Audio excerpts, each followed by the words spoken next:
Happy Thirsty Thursday, everybody. It's our virtual wine tasting again. I feel like I haven't been on here in ages, but it's only been about 2 weeks, I think. 3 weeks, so it's been a while. But it's 2021. Hey, thank God. So I hope all of you guys had a safe and happy new year. I didn't do anything, it was pretty great. So I am Casey, I'm the events and social media manager here at Fireside Winery. When I was thinking about what we should do for our virtual wine tastings this year, I'm like, you know what would be good? Bring it back to basics in January. We're all kind of trying to be the best us that we can be right now, although you can be your best self all the time. Hi Tara. Tara runs the Vine House. Did I say it right? Just let me know if I said the Vine House correct? I'm terrible at it. In Pella, Iowa, we've had them on before. They're fantastic. So we're gonna just basically do a couple of videos this month that bring you back to what you need to know about wine, how we make wine. You can do it yourself too, but we're gonna explain the process to you, wine faults, and then just a couple of other things so you get a good base for it. If there's other stuff that I don't cover, obviously let me know. And today, first off, I'm drinking Frontenac. I debated drinking Sweetheart because Sweetheart is out, and if you guys don't know what Sweetheart is, it is our chocolate and raspberry infused dessert wine. Now, if you've been watching this for a while, you know I don't do sweet wines.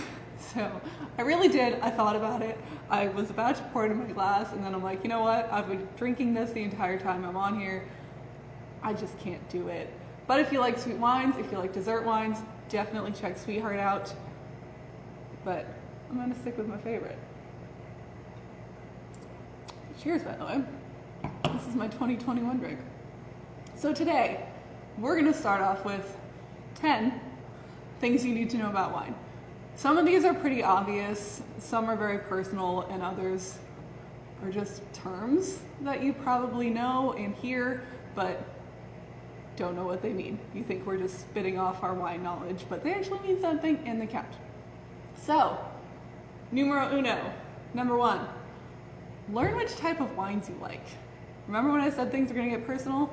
We're gonna start right off with it. There are thousands of types of wine out there. It's kind of daunting, and I've read through a lot of them, and it's crazy, but it's a good journey. I mean, we're gonna say it's a job for you to find out which wines you like. So, to find out which wines you like, you gotta try different wines.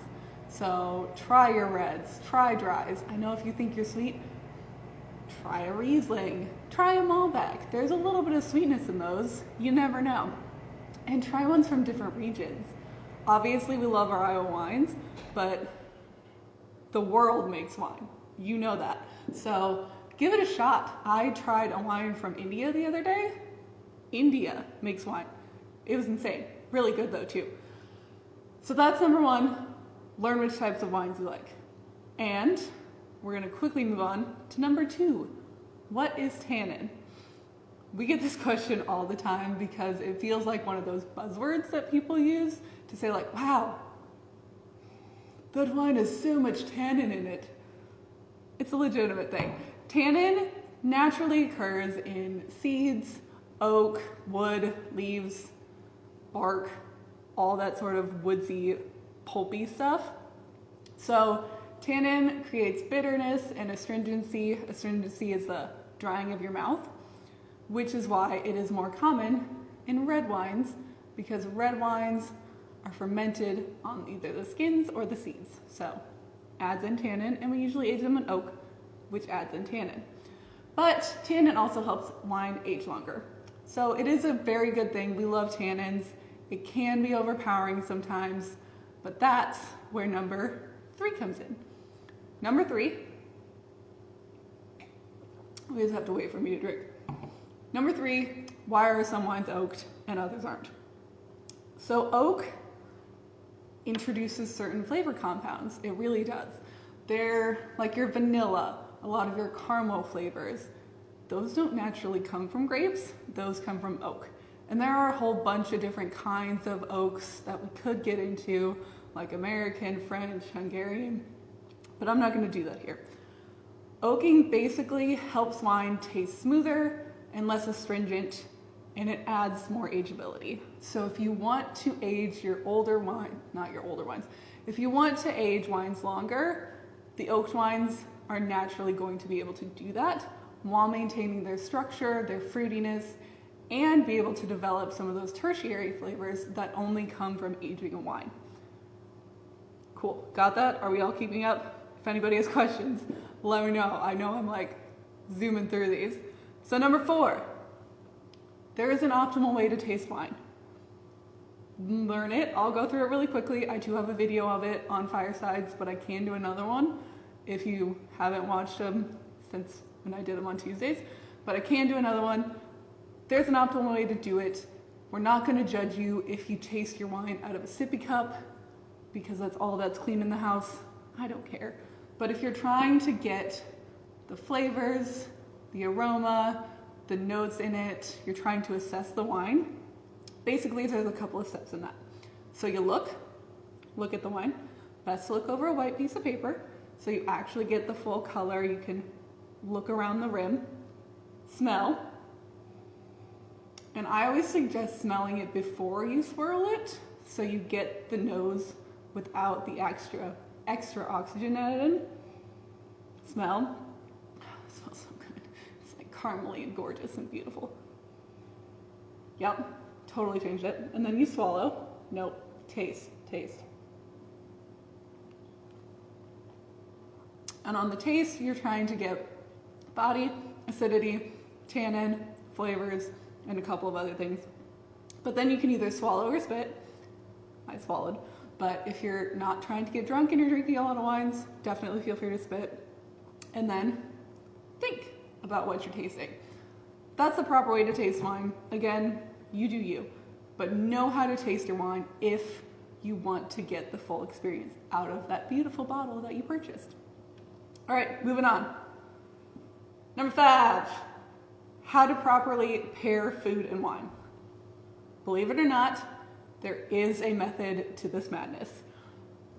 We know you can just eat Cheerios on your couch and put a Riesling with it and it's probably going to taste amazing. But there's a legitimate science behind what foods pair best with what wines. So you need to learn the difference between a congruent, which has many similar compounds in the wine and the food, and a contrasting, which has very few similar compounds between the food and the wine. I'm not going to get into that here. We can totally do another video, but on the blog there is going to be a post linked to it of the science behind it, what wines pair with what food the best, that whole thing. But if you want a full video, I'm totally up for eating and drinking all the time. So we can do that. All right, number 6. This is a big one. When most wines are meant to be consumed. We get this question all the time. We get it on Facebook, we get it in person, we get it on Instagram. And someone the other day asked me, they've had a glow since 2010. And they're like, can I still drink this? Will it still be good? And I'm like, no, well, it'll be bad because 90% of wine is meant to be consumed in the year that it was made. So if you had a 2019 wine, consume it by the end of 2020. I'm literally not kidding. If you buy one of our glows, consume it within a year of your purchasing it. If you have one of our sweeter wines, consume it within a year of purchasing it. It will probably last up to 2 to 3 years, but just do it in the first year because you don't want to have the chance of it possibly going bad, because then you wasted money on nothing, and it's wine and you're going to want to drink it. That said, the small percentage of wine that is meant to be aged is that oaked, usually the drier reds. There are some amazing whites that can be aged as well, but it's a very few percentage of wines that can be aged for longer than 5 years. So what we're basically saying, drink your wine. And what could be wrong with that? Speaking of drinking this. Moving on to number 7. Why wine doesn't taste the same from year to year. And what I mean by that is why is there such a big variation between vintages? So why would the grapes harvested in 2017 and then made into wine taste so much differently than the grapes harvested in 2018 and then made into wine? Weather and climate plays such a huge part in how the grapes turn out, how their compounds are, like such a huge impact. We had so much rain in 2018 when we were harvesting our grapes that you can tell that the grapes are a little bit more watery, they're not as flavorful, and they're just not as good. And that's because of the rain. So that's why the 2018 vintage is going to be a little bit different, where Zach really had to shine, because winemakers can definitely make wine taste better if they know what they're doing. But vintage variation is super fun, because then you can take like a 2017, a 2018, and a 2019, open them all at the same time and compare them and be like, wow, this one tastes way more like fruit, and then this one has a lot more tannin and oak in it. It's amazing. It's called a vertical tasting. We could do one sometime. That would actually be fun. We're working on one with the Marquette Reserve right now. But that's why vintage variation happens, and that's why it's fun. Number 8. Can we see the 8? Yeah, we can.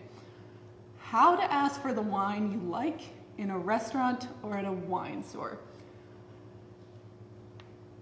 Yes, there are like certain buzzwords and all that stuff, but you need to know your own personal buzzwords, which kind of goes back to number 1, where knowing if you like a minerally white totally will change what a server offers you than if you just say, oh, I like a dry white. Totally different. You could say you like red fruits in your red wine instead of like a dark black berry fruit with high tannins, and that'll give you a very different wine as well. So just kind of learn. This goes back to number 1. Like I said, learn which wines you like, learn which flavor compounds and acids and all that good stuff make up out of it, and then when you go to a restaurant, when they like become more of a thing, you can ask for the wines you like. They'll give you an amazing selection, and you'll find a wine that you don't just like, but you love. And that's what we're all about here. So, moving into number 9. Good Lord, I can't count. 9. We're on number 9. Cheers for a minute. This is keeping my voice from cracking. How to identify wine faults. Wine has faults. I know it seems impossible. Wine is fantastic. It's God's gift to the world. I get it. I really do. But there are certain faults in wine that you can tell and you can detect when you do get a certain bottle. So I'm not going to get into that right now because there's a lot going on with it. So we're going to do that video on the 29th of January. Look out for that. And number 10, finally number 10, how the glass that you're drinking from affects your wine. I'm drinking from a glass, and it's a stem glass. There's a big difference in a glass, an aluminum, good Lord, I said that wrong. An aluminum glass, a crystal glass, or a plastic glass. You're gonna taste the difference. So a really good experiment, a fun one that I love to do, and I don't think I've done this here. I should do this here. I should do a video on this, guys. My really fun one to do is to try the same exact wine out of a crystal glass, out of a plastic glass, and out of a stemless glass. See how it affects it, take notes on it, and basically just realize that glassware is a legitimate thing. And you can find your own. Again, I don't care if you drink it out of a plastic sippy cup. I've done it. So definitely look into that one as well. Guys, that was 10. We made it through 10. So those are your basic 10 things you need to know about wine. As I continue drinking. Next week, we're going to go into a little bit more detail, actually a lot of detail, on how exactly wine is made. We'll talk about how red wine is made and how white wine is made, because while the steps are pretty darn similar, there's also a big difference, obviously, if you get reds and whites. So that's all I got for you guys today. Let me know if you had any questions, and if there are full videos that you want out of those, I can make a full video out of all of them. And if you want me to, I can definitely do that. So let me know. And until then, have a lovely Thursday, happy drinking, and we're here all weekend. So definitely come see us, and we'll see you. Oh, we're gonna have potato dip back. Sorry, I just got really excited about this, but so many people had asked to have potato dip back. So that's gonna be back this weekend. If you want potato dip, come out this weekend, come drink, and I will see you all later. All right, bye.